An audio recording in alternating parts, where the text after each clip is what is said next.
Hello everyone. तो दोस्तों आज की इस वीडियो में हम लोग पेपर 8 को कवर करेंगे।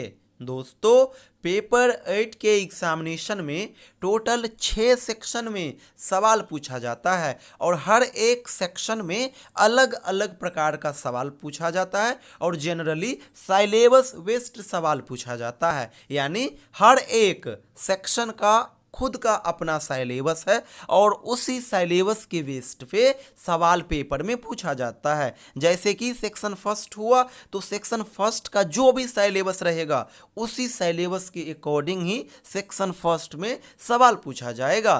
तो आज की इस वीडियो में हम लोग सेक्शन फर्स्ट को सेक्शन ए को डिटेल में कवर करेंगे।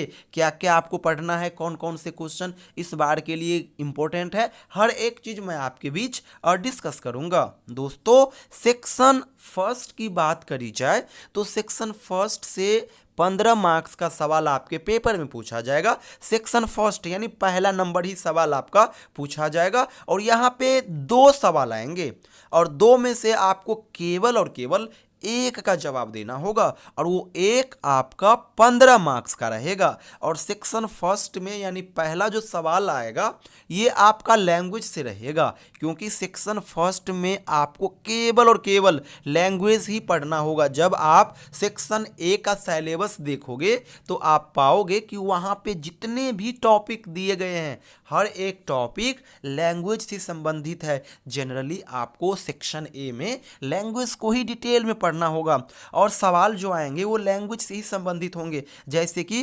वर्डनर्स लॉ और ग्रिम्स लॉ, ये दोनों जो लॉ है ये लैंग्वेज से संबंधित है और ये जो आप नाम देख रहे हो ये इस व्यक्ति के द्वारा लैंग्वेज का नियम दिया गया, लैंग्वेज का लॉ दिया गया, इसीलिए इस व्यक्ति के नाम पे ही लॉ का नाम रख दिया गया। जैसे ग्रिम्स एक व्यक्ति का नाम है, इन्होंने भाषा के लिए एक लॉ दिया तो इसके नाम पे ही ग्रिम्स लॉ बना दिया गया।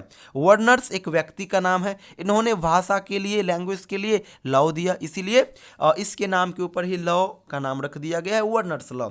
इसी प्रकार से आपसे सवाल आएगा कि जो ह्यूमन लैंग्वेज है और एनिमल कम्युनिकेशन है इन दोनों के बीच क्या क्या डिफरेंसेस है। यानी कि आपको मानव भाषा और जानवर का जो कम्युनिकेशन है, बात करने का तौर तरीका है, किस प्रकार से वो बात करते हैं, हम लोग किस प्रकार से बात करते हैं, कम्युनिकेट करते हैं, ये भी आपको पढ़ना होगा। इसके अलावा सोशल एस्पेक्ट्स ऑफ लैंग्वेज, भाषा का जो सामाजिक पहलू है इसको भी आपको बढ़िया से कवर करना होगा। और मेन क्वेश्चन है आपका लैंग्वेज कि लैंग्वेज क्या है, लैंग्वेज के कैरेक्टरिस्टिक्स कौन कौन से है, लैंग्वेज का क्या क्या स्कोप है, ब्रांच है, हर एक चीज आपको डिटेल में कवर करना होगा।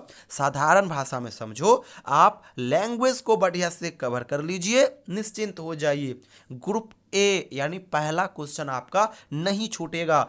लैंग्वेज जितना बढ़िया से कवर किए रहेंगे वो उतने ही काम का होगा। जैसे आप सोशल एस्पेक्ट्स ऑफ लैंग्वेज ये क्वेश्चन आ गया, इसका आंसर दे रहे होंगे। जब तक आपको लैंग्वेज बढ़िया से नहीं पता रहेगा फिर आप किस प्रकार से आप भाषा का सामाजिक पहलू को कवर करेंगे।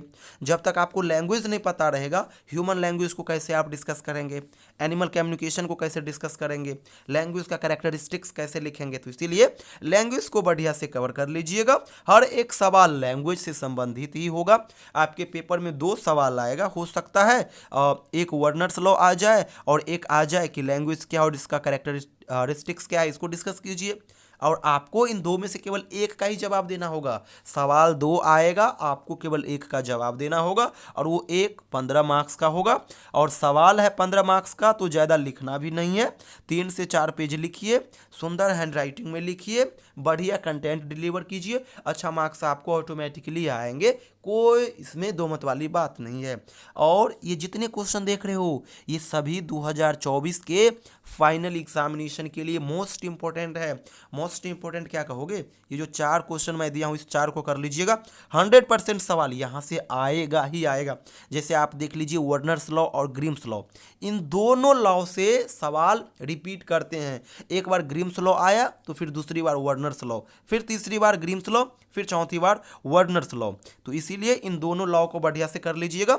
बाद बाकी 2024 एग्जाम के लिए वर्नर्स लॉ मोस्ट इंपॉर्टेंट है। इसके अलावा लैंग्वेज क्या है और लैंग्वेज का कैरेक्टरिस्टिक्स क्या है, इसको भी बढ़िया से कर लीजिएगा, ये भी मोस्ट इंपॉर्टेंट है। इसके अलावा ह्यूमन लैंग्वेज और एनिमल कम्युनिकेशन, इन दोनों को बढ़िया से कर लीजिएगा। इन दोनों के ऊपर सिंपल सवाल भी आ सकता है, इन दोनों के बीच डिफरेंसेस भी पूछ सकता है, तो इन दोनों को भी कर लीजिएगा। और सोशल एस्पेक्ट्स ऑफ लैंग्वेज, इनको कर लीजिएगा। ये 4 क्वेश्चन कर लीजिएगा, ग्रुप ए से आप निश्चिंत हो जाइएगा। और इन चारों का आंसर बहुत बेहतरीन तरीके से मैं पीडीएफ में दिया हूं, सिंपल लैंग्वेज में हैंड रिटेन नोट्स। तो आप सभी स्टूडेंट्स इस पीडीएफ से बढ़िया से ग्रुप ए को कवर कीजिएगा।